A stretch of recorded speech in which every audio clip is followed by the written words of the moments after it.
반갑습니다. 이번 주간은 예수님이 돌아가신 고난주간입니다.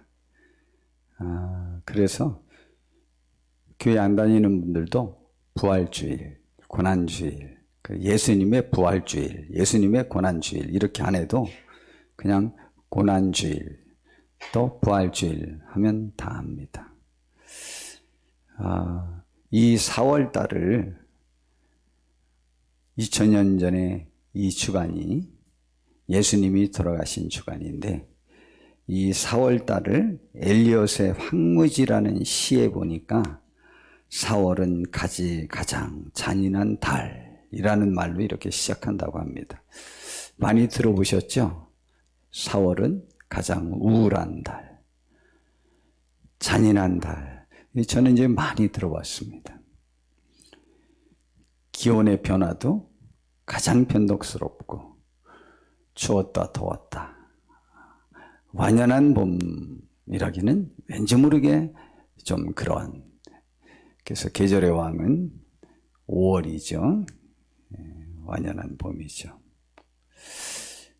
인생에도 어두움이 있습니다. 밤이 있습니다.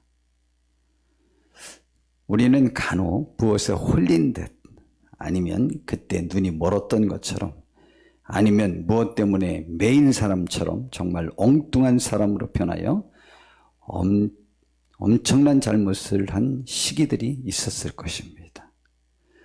또한 그 일을 하게 된 내가 밉고 잊고 싶고 지워버리고 싶을 때가 있을 것입니다.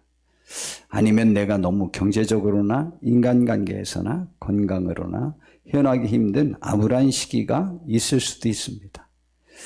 그러한 시기를 깊은 수렁의 시기라고도 말하기도 하고, 시험의 시기라고도 하고, 고난의 시기라고도 하고, 인생의 어두운 밤과 같은 시기라고도 우리는 말들을 합니다. 그런데 어쩌면 지금이 우리에게 최대의 위기의 그러한 순간일 수도 있습니다. 그리고 이 위기가요, 나를 또 나와 관계된 모든 일들을 삼켜버릴까 봐 두려울 수도 있습니다.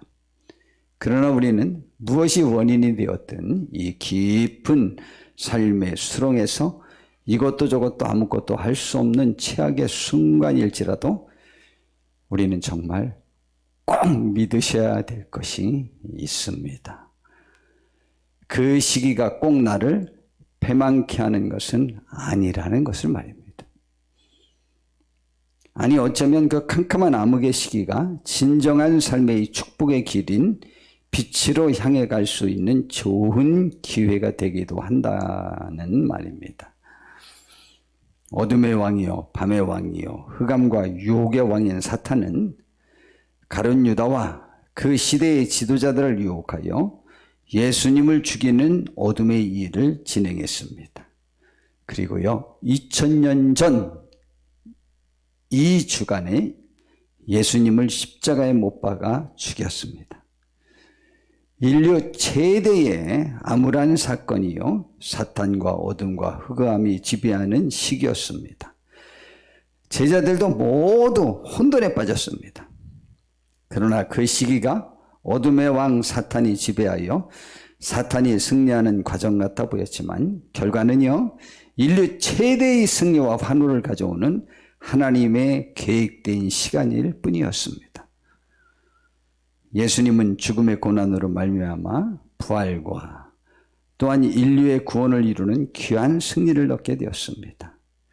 우리가 마땅히 올바른 통찰력으로 옳게 떠야 되는 눈이 멀어서든, 죄의 유혹에 빠져서든, 사탄 때문이든, 불광력적 상황 때문이든, 그 무슨 흑암의 수렁이 나를 휘감아도 승리를 이루신 주님을 바라보며 주님처럼 승리하는 우리 모두가 다 되시기를 진심으로 기도하고 바랍니다.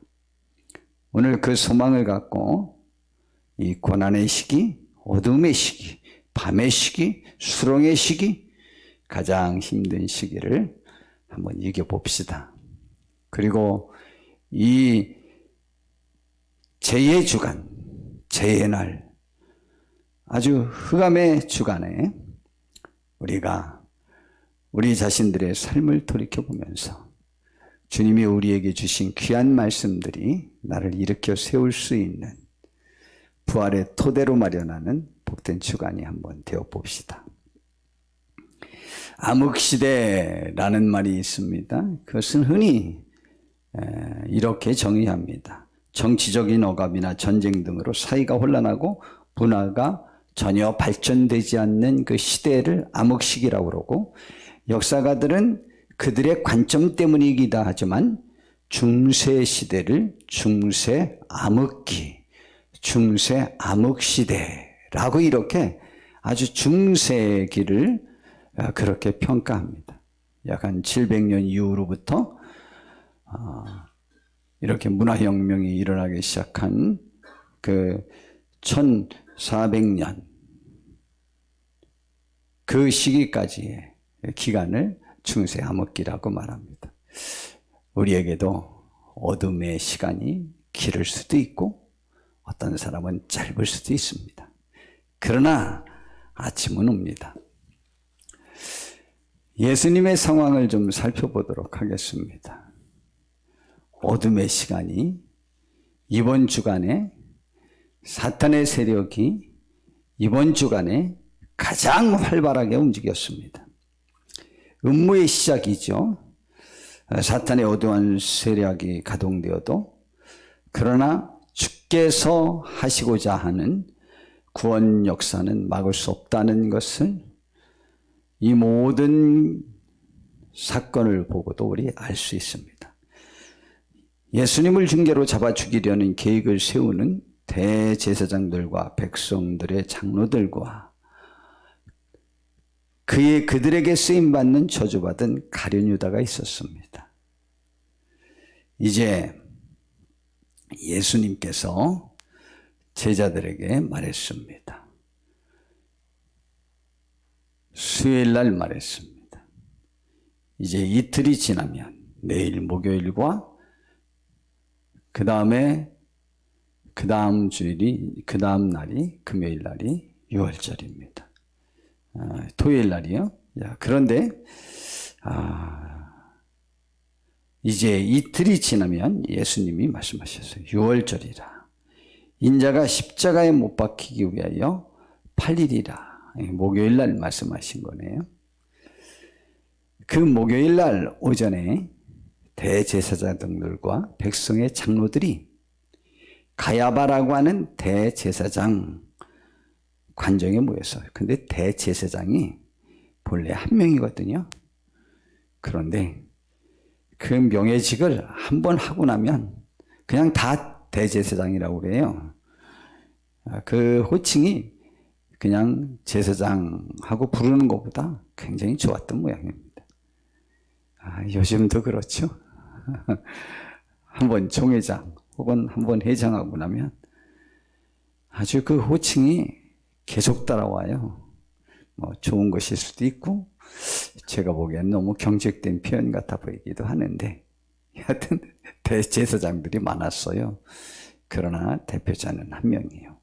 근데 그 가야바라고 하는 대제사장 집에 전직 대제사장들과 그리고 백성들의 지도자들이 모여서 흉계로 예수님을 잡아 죽이려고 의논했어요. 그런데 이제 내일 모레가 유월절이라 이 말이죠. 근데 유월절에는 세계 각국에 흩어져 있는 유대인들이 이 예루살렘 성에 모여서 유월절 절기를 지켜요. 그런데 그 허다한 무리가 예수님이 메시아일 거라고, 큰 선생이라고, 귀한 분이라고 생각하고 따르고 있었어요. 그런데 이 어간에 잡았다가는 잘못하면 밀란이 일어날 수 있으니까 이 유월절 때는 말자라고 이렇게 계획을 세워뒀습니다. 그리고 이제 기회를 보고 있는 중이었습니다. 그런데 그들의 기회를, 그들의 그 염려를 한 방에 없애버리는 가룟 유다라고 하는 예수님의 제자, 배신자가 등장하게 됩니다. 이제 목요일 날 낮에였는데 마리아라고 하는 재 많은 여인이, 혹은 재 많은 여인도 있었고, 또 이 마리아는 나사로의 동생입니다. 그가 예수님에게 나와서 300데나리온이나 나가는 괴한 가치가 있는 그 향유 옥합을 갖고 와서 그것을 깨뜨려서 예수님의 머리에 붓고 자기 머리카락으로 눈물로 예수님의 발을 씻겨드리고 있었습니다. 그 모습을 가만히 지켜보고 있던 가룟 유다가 화가 치밀어 오르기 시작했습니다. 이제부터 사탄이 교회를 넘어뜨리기 위하여, 하나님을 대적하기 위하여 말하는 일반적인 방법을 배울 수 있습니다.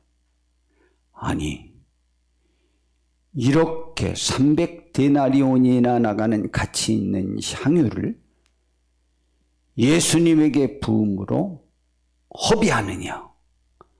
이것을 팔아 가난한 자를 구제했더라면 참 좋았을 것이다. 여하튼 교회를 무너뜨릴 수 있고 예수님을 죽일 수 있는 방법이 있어요. 그 방법은 혹은 교회의 목사님을 죽이거나 교회 헌신자들을 죽이고 교회를 완전히 없애버릴 수 있는 방법이 있어요. 신앙적인 가치는 허비로 보는 거예요. 헛된 것으로 보는 거예요. 낭비로 보는 거예요. 호화로운 자기들의 잔치로 보는 거예요. 그래서 가난한 자, 힘든 자들을 돌아봐야 된다는 근거로 인해서 교회에 헌금을 하거나, 가난한 사람이 많은데 교회가 더 부자인데 그 교회에 헌금을 한다든가, 그 목사의 운용 능력을 강화시키는 그 일을 큰 죄악으로 보는 거죠. 사랑이 없고 사람을 생각하지 못하는. 그러니까 인권, 자유, 이런 것들에 하나님이 가르쳐 주신 직접적인 가치보다 더 우선적인 것으로 보는 아주 훌륭한 말을 하면 교회는 삽시간에 사라질 수 있어요. 그런데요, 가룟 유다가 그 말을 했는데 나머지 11명의 제자가 다 동조했어요. 그 말이 무슨 말인 줄 모르고 지금 치명적으로 예수님을 공격하는 이야기인 줄 전혀 생각하지 못하고 가룟 유다를 다 공격하기 시작했습니다. 가룟 유다는 제가 요즘 설교할 때 보니까 아브라함의 아들이 이삭인데 제가 말할 때 이삭이 아브라함을 낳았다고 자주 설교하더라고요. 지금 가룟 유다가 그랬다고 해놓고는 가룟 유다를 공격한다고. 그때 이제 다 가룟 유다를 공격해야 되는데, 그러니까 이 마리아가 지금 벌벌 떨고 있는 중이에요. 지금 죄인이 되어 있는 상태였어요. 예수님이 나서셨어요. 만약 예수님이 안 나서셨더라면 예수님이 그날 안 잡히셨어요. 다음 날 죽지 않으셨어요. 예수님은 마리아가 옳다는 것을 증명함으로 인하여 마리아를 보호해줘야 됐어요. 전 이 예수님이 가늠하다 현장에서 잡힌 여인을 구해줌으로 자신이 그때부터 공격의 대상이 될 걸 뻔히 알고 있음에도 불구하고, 그래서 결국은 죽게 되는 거거든요. 계속 그것이 확산돼서. 뻔히 알면서도 그 여인을 품에 안고 살려주셨잖아요. 저는 그 장면을 이렇게 생각해요. 그 여인이 맞아야 될 돌, 비난, 화살, 그것을 예수님이 품에 안고 대신 비난받고 대신 화살을 맞고 대신 돌을 맞아 죽으심으로 인하여 그 여인을 구하셨다고. 그 여인이 저 같지 않습니까? 우리 같지 않습니까? 이 마리아는 우리 같지 않죠. 그 여인이 오히려 우리 같죠. 마리아는 삶 전체를 바친 사람이었는데도 비난을 받고 있는 중이고, 왜냐하면 그 돈을 빼돌리려는 계획을 갖고 있었던 가룟 유다가 그런 말을 만들었는데 모든 제자가 동조했습니다. 우리는 뭐 가늠하다 현장에서 잡은 여인같이 이 마리아 같지는 않지 않습니까? 아닌가요? 혹시 그렇게 하신 분들이 있다면 감사한 일이요. 교회는 마리아 같은 사람들을 비난하는 대단한 사탄의 무리가 많습니다. 그러나 그들이 예수님보다 더 훌륭해 보이니까 문제가 되는 거예요. 공산주의 이론이 그렇죠. 그들은 혁명을 통해서 압제받는 사람들을 해방시켜준다고 말합니다. 근데 우리나라의 반 이상이 그들을 지지합니다. 마음 아픈 일입니다. 그런데 예수님이 나섰습니다. 가만두어라. 이 여인은 나의 장산날을 준비했느니라. 그리고 가난한 자들은 얼마든지 너희와 함께 있다. 그러나 나를 위하여 할 수 있는 일은 이번밖에 없다. 이 여인은 좋은 일을 하였다. 이 여인이 한 이 일은 복음이 전파되는 세상 끝 어느 끝까지라도 이 일이 전파되리라. 성경에 몇 군데나 기록되었고 저도 오늘 설교할 때 인용합니다. 가룟 유다는 부와 같이 밀었습니다. 성경은 말합니다. 그는 도적이라. 예수님의 회개를 맡은 사람으로서 그 전에 항상 도적질을 했는데 이번 건이 가장 큰 건이었는데 이 몰래 뒷돈 빼돌리기에 가장 좋은 큰 건이었는데 3년 동안 했던 건보다 더 큰 건인데 그 기회를 놓치니까 가난한 자를 생각해 주는 것처럼 말했는데 예수님이 자기를 책망해 가룟 유다는 그 즉시로 나갔습니다. 그리고요 대제사장들을 만났습니다. 내가 너희에게 이 예수를 넘겨줄 것이니까 얼마를 주려느냐 라고 말했습니다. 여러분 어떻게 생각하십니까? 그 전에 예수님께서 그 과정이 지나면서 심히 아픈 마음으로 말씀하셨습니다. 너희 중에 한 명이 나를 팔 것이다. 나는 성경에 예언된 대로 가거니와 나를 파는 사람은 화가 있을 것이다. 그 사람은 차라리 태어나지 않았으면 좋겠다. 좋을 뻔했다 그랬어요. 그런데 그 가룟 유다는 전혀 깨닫지 않습니다.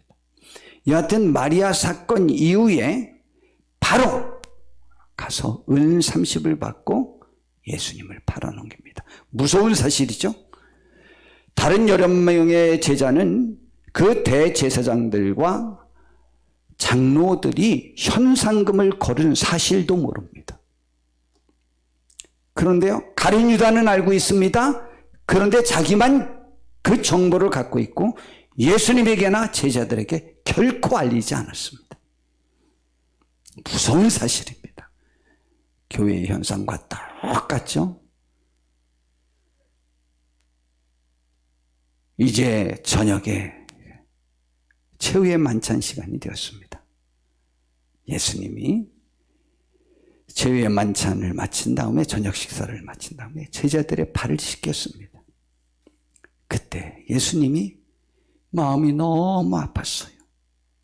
성경에 기록됐는데 한 사람이 나를 팔 것이라는 예언이 있다.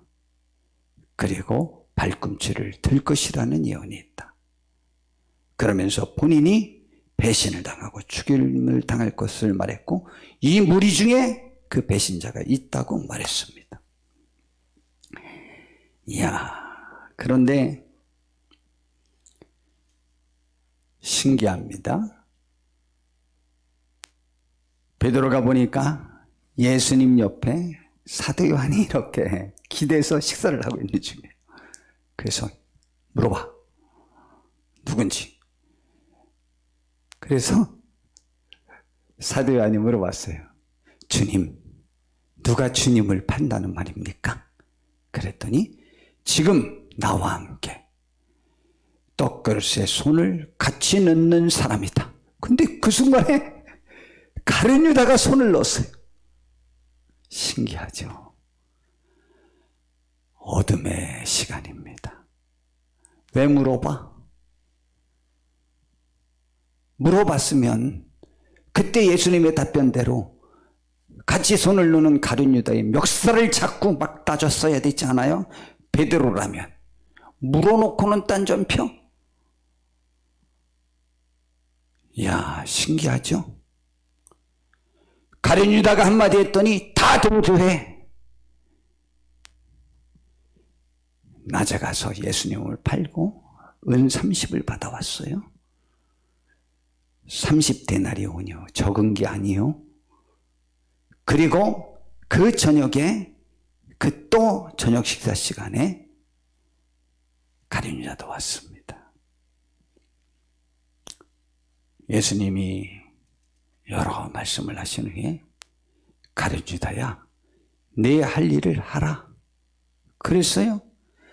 그랬더니 가룟 유다가 그 조각을 받고 밖으로 나갔어요.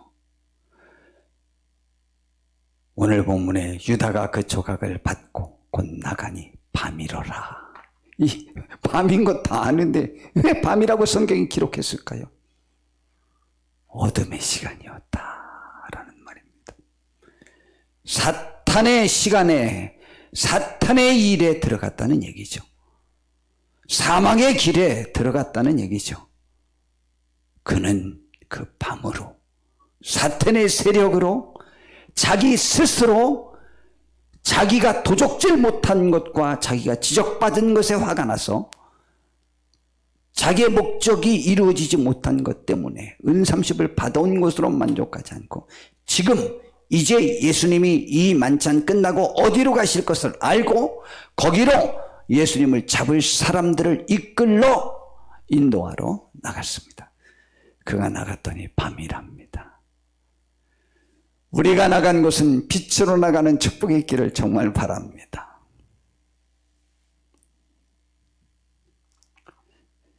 그가 나간 후에 예수님이 말씀하셨습니다. 신기하죠? 예수님은 착착 죽음의 길로 들어가시게 되는데 그가 나간 후에 예수께서 말씀하셨습니다.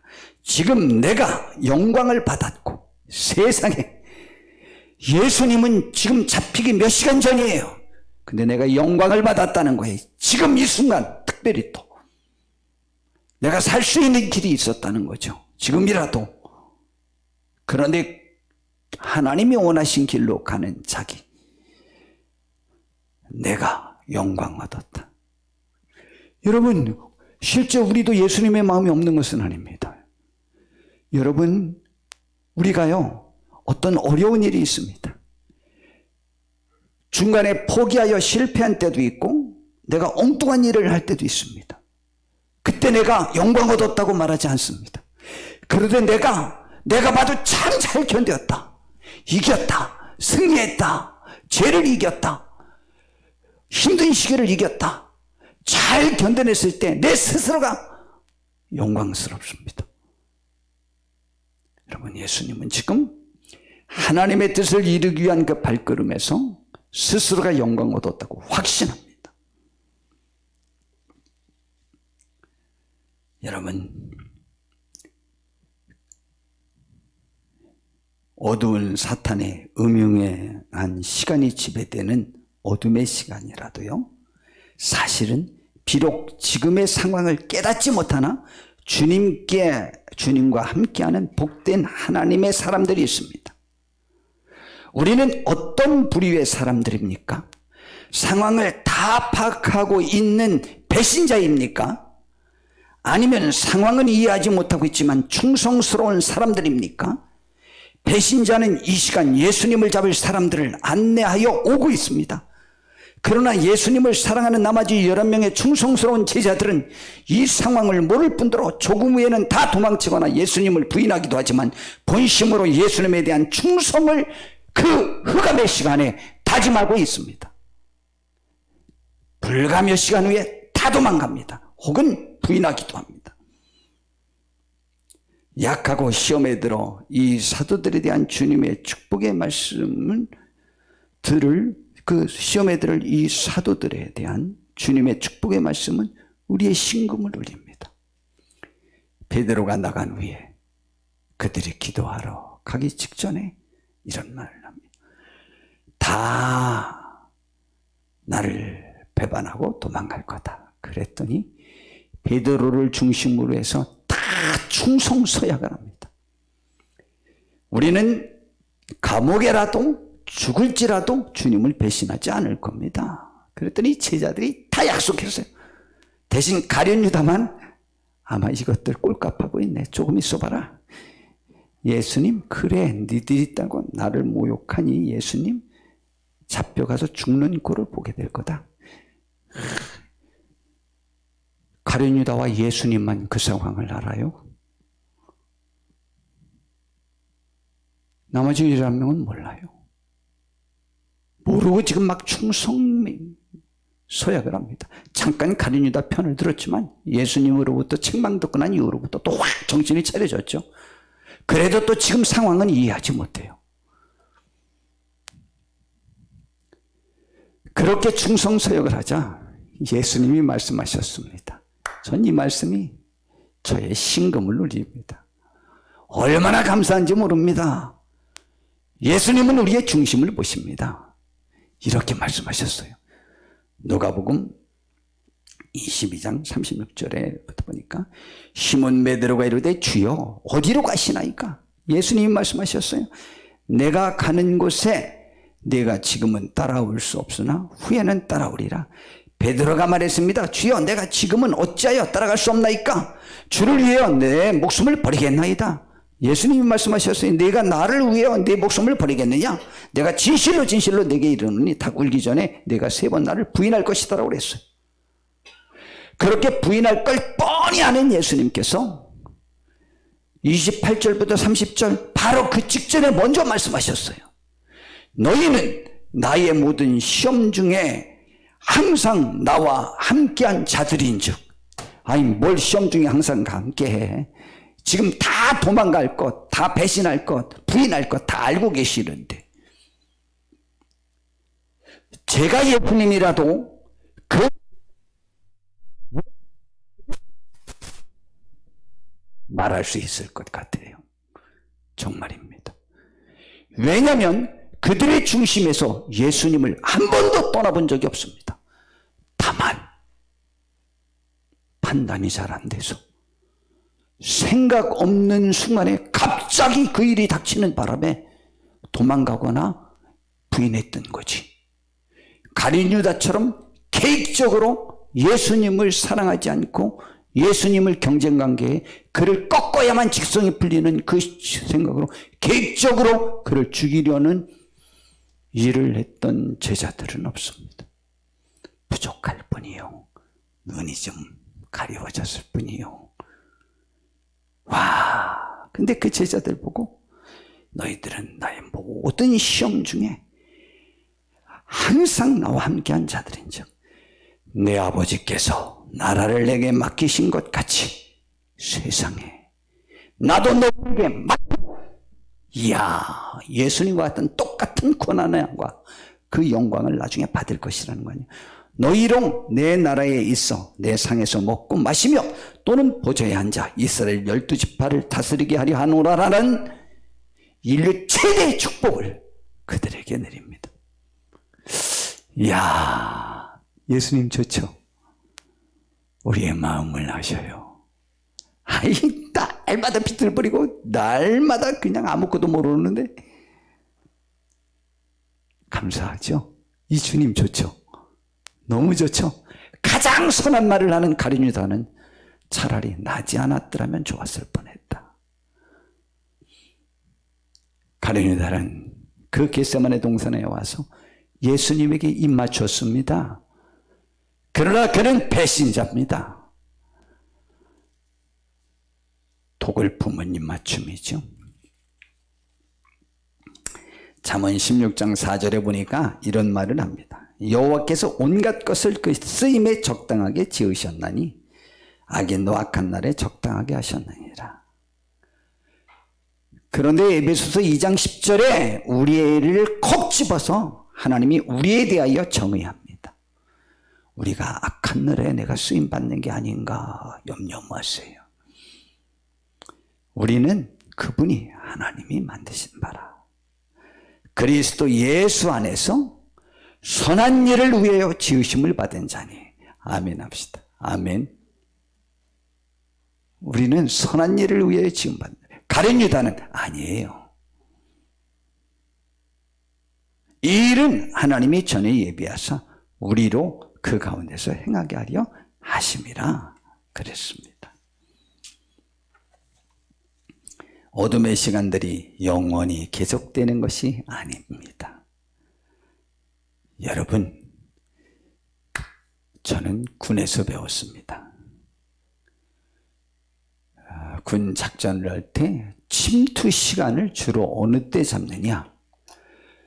동트기 1시간서 2시간 전 사이가 가장 어둡답니다. 그때 침투하면 보초병이 침투자들을 발견하기 가장 어려운 시간이랍니다. 여러분 한번 살펴보십시오. 실제로 그렇지. 근데 서울은 항상 밝습니다. 밤에도. 가장 믿음, 내 삶의 빛이 바로 앞에 있다고 굳게 믿으시길 바랍니다.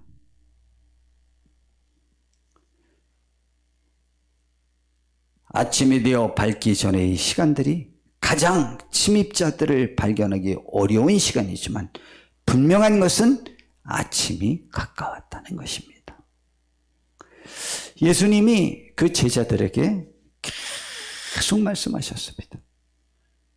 내가 이 말을 미리 말하는 것은 너희들이 내가 죽고 난 다음에 부활한 다음에 그때 깨닫게 하려고 그런다. 지금은 모른다. 이후에는 내가 너희와 말을 많이 하지 아니하리니 이 세상에 임금이 오겠습니다.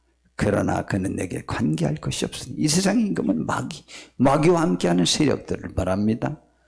그리고 예수님이 죽으신다고 해도 그것은 실패가 아닙니다. 오히려 예수님의 사역을 다 이루시게 되는 것입니다. 예수님이 제자들에게 또 말씀하십니다. 내가 아직도 너희에게 이를 것이 많지만 지금은 너희가 감당하지 못하리라. 깨닫지 못하리라. 그러나 진리의 성령이 오시면 다 깨달을 거다.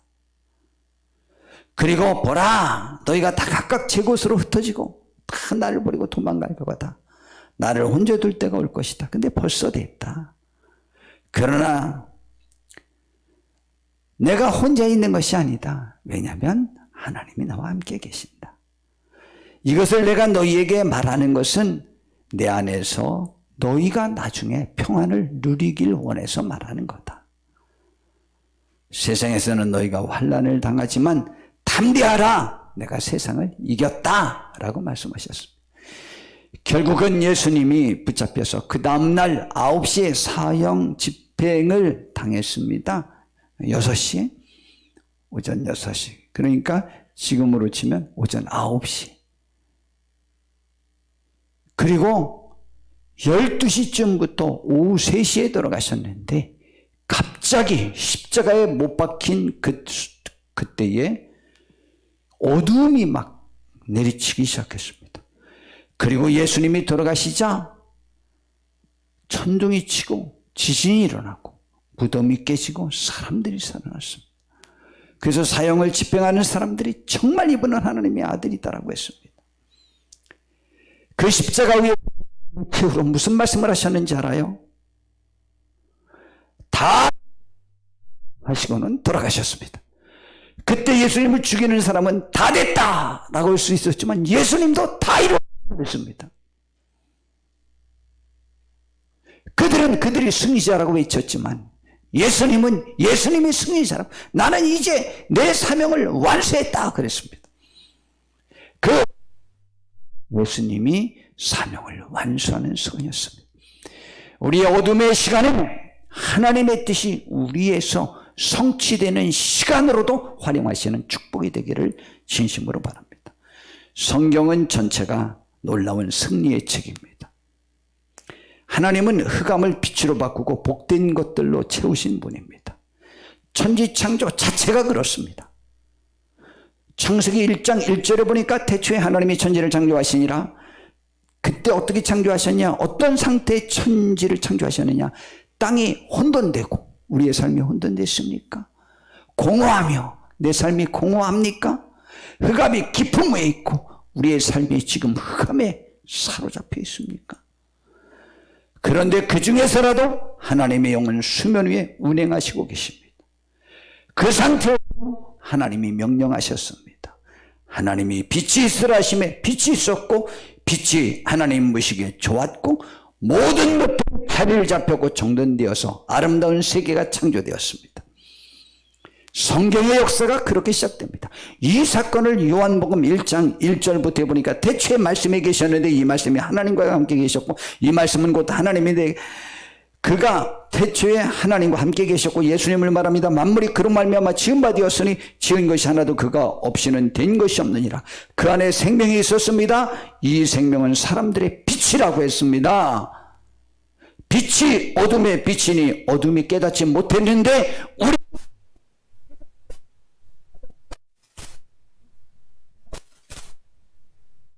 된 하나님의 자녀들이 된 것입니다.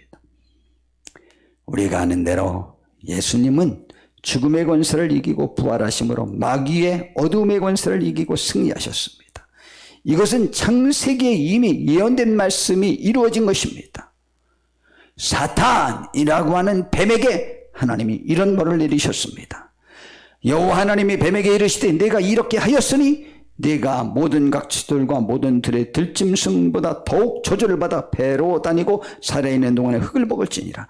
내가 너로 여자와 원수가 되게 하고 내 후손도 여자의 후손과 원수가 되게 하리니 여자의 후손은 내 머리를 상하게 할 것이요 너는 그의 발꿈치를 상하게 할 것이니라. 예, 마귀도 예수님을 죽이고 예수님의 제자들에게 상처를 줬지만 결국은 완전히 패배당할 것이라는 것이죠. 예수님이 그렇게 승리하셨습니다. 어둠과 혼돈과 공허를 물리치신 하나님의 말씀, 그 빛 대신 예수님의 생명력이 우리들과 함께할 때 우리는 승리할 것입니다. 이번 주간이 고난 주간입니다. 가장 슬픈 주간입니다. 암울한 주간입니다. 그 승리의 직전의 주간입니다. 내 삶이 지금 어둠에 흑암에 최대의 위기에 두려운 시기를 맞지 않습니까? 주님이 나에게 가까이 오고 계심을 믿으시길 바랍니다. 그리고 빛 대신 주님을 발견하여 우리도 승리해 봅시다. 하나님의 은혜가 우리와 함께하길 바라고 흑암이 또 승리할 수 있음을 굳게 믿는 우리가 되어서 견디고 승리합시다. 주의 은총이 저와 우리 모두에게 함께하기를 진심으로 바랍니다. 기도하겠습니다. 주님, 우리를 도와주시옵소서. 함께해 주시옵소서. 우리의 눈먼을 잘못을 깨닫게 해주시고 이 수렁에서 건져 주시옵소서. 빛 되신 주님과 승리하는 우리 모두가 되게 하옵소서. 감사합니다. 예수님의 이름으로 기도드렸습니다. 아멘.